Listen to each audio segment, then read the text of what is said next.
Hey, Granny Gear here for Old Guy on a Bike. I'm at the beach again. And it's cold. It's actually cold right now. Wow. But it's been so hot at my house, over 100 consistently. It's just too hard to get a long ride in. So I'm going to come down a little coastal, try and get a little pedaling time in. Gotta say hi to Andy, the coffee guy. Hey, morning, Andy. Good. Guy makes great coffee right here on the beach.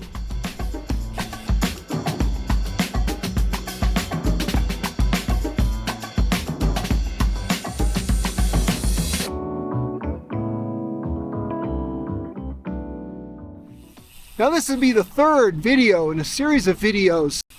Follow up with the Climb to Kaiser ride that I did fairly recently.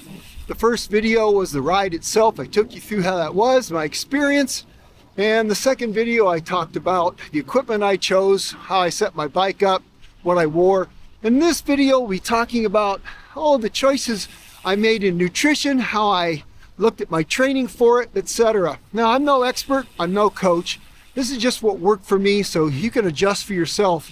And none of the products I'm going to mention are sponsored, just stuff that I've come to use and I like using. Now I'm going to pedal inland, I'm going to pedal uphill for quite a while, which brings me to the first subject.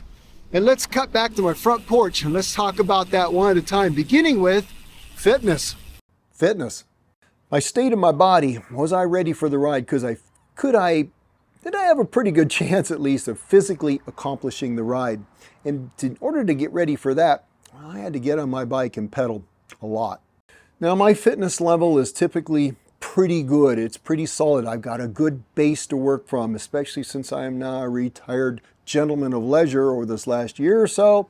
My mileage is typically 100 to 150 miles a week.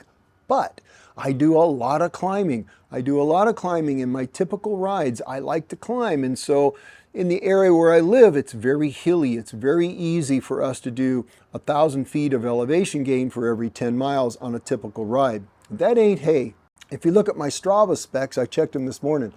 I'm at like 2,600 miles for the year. It's not really a lot, but I'm at almost 200,000 feet of climbing for the year. I don't think that's too shabby for an old guy. What I wanted to do with my training was start taking my base and just start fitting in, as I got closer to the event, longer and longer rides. What I did not do was try and go out and do a 154-mile ride with 15,000 feet of climbing. For one thing, I would have taken me a whole week to recover. It took me a week to recover from this ride where I felt like I was kind of normal again, if I'm ever normal. But I did start working my way up to 90-mile rides, 70-mile rides, 90-mile rides, 100-mile rides. The longest ride I did was 108 miles, but it had about 8,000 feet of climbing in it, and it got into the 90s. It was going to be a warm day that day. And what I wanted to do was just get myself used to being on the bike longer. And also, as I was doing longer rides, I started reducing my pace. I was riding with a heart rate monitor. I was watching my heart rate, and I say, okay, today I want to try and stay below 140 most of the time, unless it's a hill, and that's what it's going to take to get to 150, 155. But generally speaking, I wanted to keep my heart rate low because on this ride, I wanted to ride as much as possible with a reduced heart rate, because that was going to help me not burn myself out early in the day. I don't have a power meter. I've never used one of those, so I couldn't use that. But I thought I would go with how I know, how I feel about my body. I'm pretty tuned into my body, and also with the heart rate monitor, that was not a bad thing. Now, I didn't have a coach. I pretty much just self-trained. And but you know, getting a coach for something like that, or training with somebody who's been there before, that's fine. But keep in mind that someone else's training may not be your training. It might be too aggressive. It might not be enough. So you need to figure out what you need to do and put that in play so you have the physical strength to carry it out. Doesn't mean the day isn't going to be a hard day and you may struggle, but you want to be at least, you want to put your time in on the bike just so you know you can do it. Look at all that water down there. Wow, it is full. I don't think I've seen that full since, I don't know, I was a young man, maybe even a young boy. That was some time ago. That's Lake Casitas down there in all its glory. It's kind of a recreational lake. I don't think they ski on it. I think they fish in it and generally camp around it. It's nice, and we're kind of behind Ventura Carpinteria. That's just a couple miles as the crow flies that way. Nutrition. Everybody needs it. It's different for other people, but I've been working through my own journey. So here are my thoughts on my nutrition and what I did for this ride to make it to the top and back with a little bit of grace. Number 2, nutrition. Nutrition is where I have fallen short all my cycling career. Frankly, I never really paid much attention to it. If you asked me, hey, Granny Gear, how many calories did you eat today? How many carbs are in your bottle? I would have absolutely no idea. And I knew I couldn't fake it for this ride. It was I would fall short. I would run out of poop if I just didn't pay some attention and have a better nutrition plan. And so I worked on that. I worked on that over my longer training rides, and I came down to a solid plan. Number 1, I would start with a little meal in the morning, which I typically like to ride out on an empty stomach. Especially with my past blood sugar issues, I found if I started with something that was the wrong thing in my stomach, I'd rather start out with nothing and then eat as I go. That worked for me. However, I started experimenting with unsweetened Greek yogurt, some local granola, which was very low in sugar but had really good quality grains and seeds in it, and also a little topping of blueberries. That was something I ate about, tried to get a couple hours before I rode out. And I also would pre-hydrate with some electrolyte mix on that day. And on big days, I start out with maybe half a bottle. I would just drink it at home of a electrolyte mix just to kind of pre-charge myself. For the event, I used 2 bottles. This bottle had an electrolyte mix, had Element in it. Now Element, that's a product that I've been using for at least the last couple of years. About the time I started my channel, actually before I started the channel by a year. Super, super good product. 1,000 milligrams of sodium, 200 milligrams of potassium, 60 milligrams of magnesium. And here's the thing for me, I am a cramper first class. I'm a salty sweater.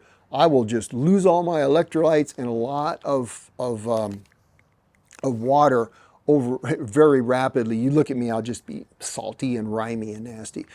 Element really helped reduce that by 90-some%. If I still don't do it well, I can still cramp a little bit, but Element was huge. And Element went in this bottle, 1 bottle of this every hour was my goal on this big ride.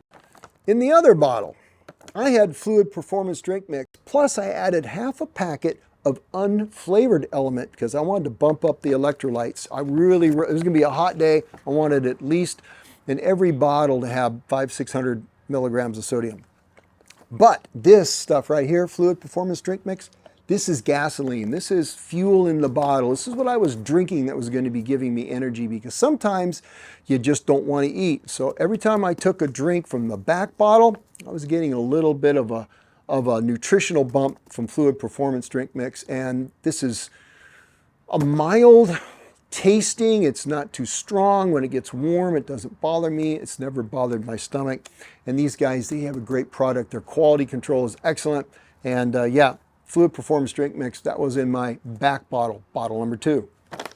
On top of that, I was adding calories with food. Now, things like, yeah, I know, payday bars. Yeah, I know, it's not health food. I get it. But you know what? It's salty, it's nougaty. It's got a little bit of a long kind of burning fuel in it and that little sugar hit.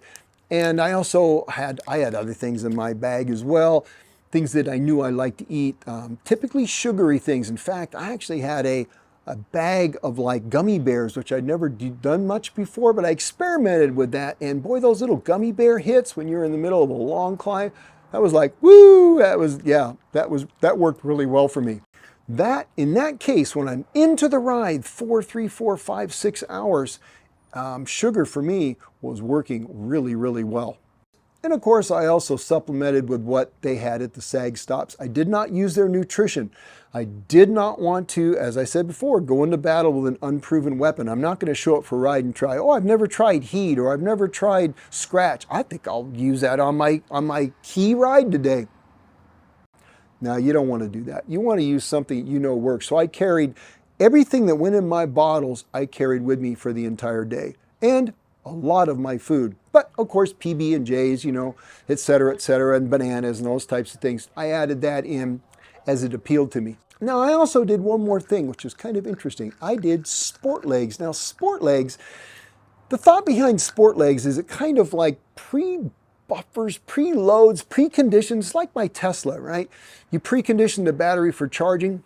It's kind of like that with sport legs. It's supposed to get your muscles ready to deal with the lactic acid that exercise produces so you don't get those dull, achy, loaded legs. Now, I hadn't really used this very much for riding. I had used it at night for after rides. Take a few of these at night and I sleep better, my legs feel better and less sore in the morning. So I'd used it before, but I brought it into my training program and I tried it on a couple really long rides. I would pre-dose.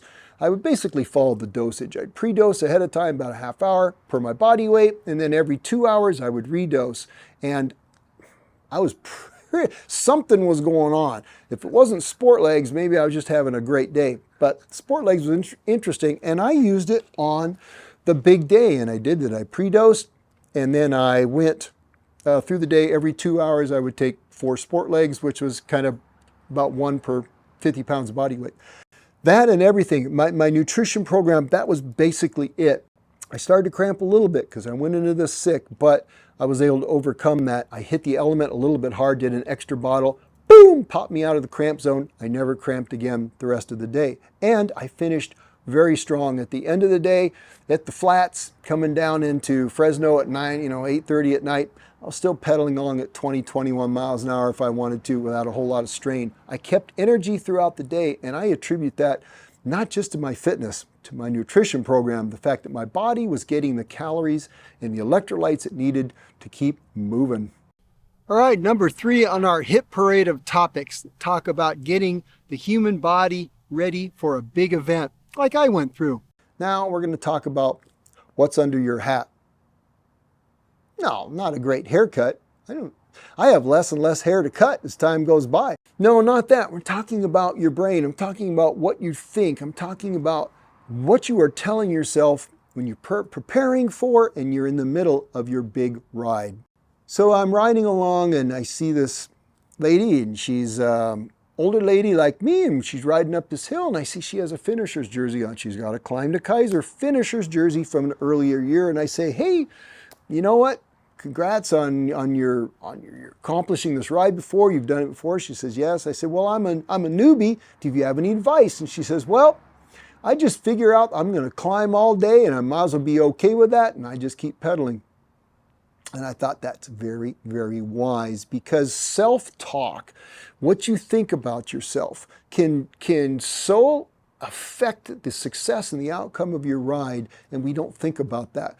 Now, for me, I typically have a pretty good time when I'm out on my bike. And during that event, I just figured exactly that. This is going to be a very, very long day. It's going to be very, very difficult, but I'm just going to keep turning the pedals over. I'm just going to look forward to the next climb, to the next bottle of water. I'm just going to look forward. I'm going to look around. It's going to be pretty. Sometimes it might not be pretty. Sometimes it'll be hot. Sometimes it might be cold, etc.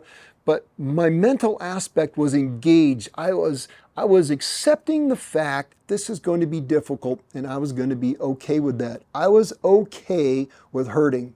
I also was very, very much enjoying the fact that I had the opportunity to do something like this, because you know what? A lot of people can't. A lot of people won't, but a lot of people can't, and they'd like to.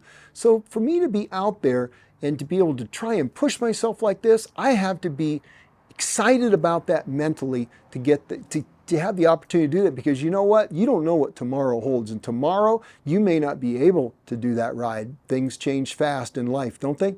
So I was excited to be out there.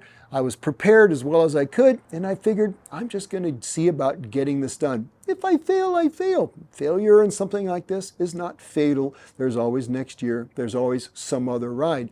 And so if I didn't make it, I was going to be okay with that. I wouldn't beat myself up. But in the end, I did make it. And my mindset was just one of being okay with whatever the day brought and just keeping going one pedal stroke at a time. And you know what?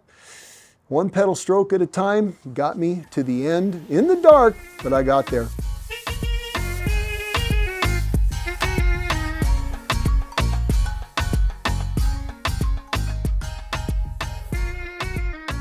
Well, here we are, pretty much full circle, just about back to where we started. Well, I hope those topics, I hope maybe it triggers something in you, something I said that'll help you along in your journey. You know, I'm no trainer and I'm no racer and I'm no coach. So what you're getting from me is just my raw experience, my weak points, my strong points, just what I've gone through, what I'm going through to try and be a good, solid, older rider. And if I can help you do the same thing through some of the advice and some of the experiences I have, that will make me very, very happy.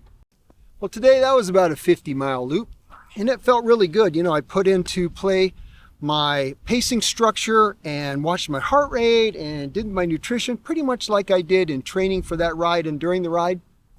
You know what? I feel really solid at the end of this ride, and I'm really enjoying what I've come to learn and know about myself. I'm going to carry that forward and just see where it takes me. All right, you guys have a great week and or weekend. And as always, get out and go ride your bikes.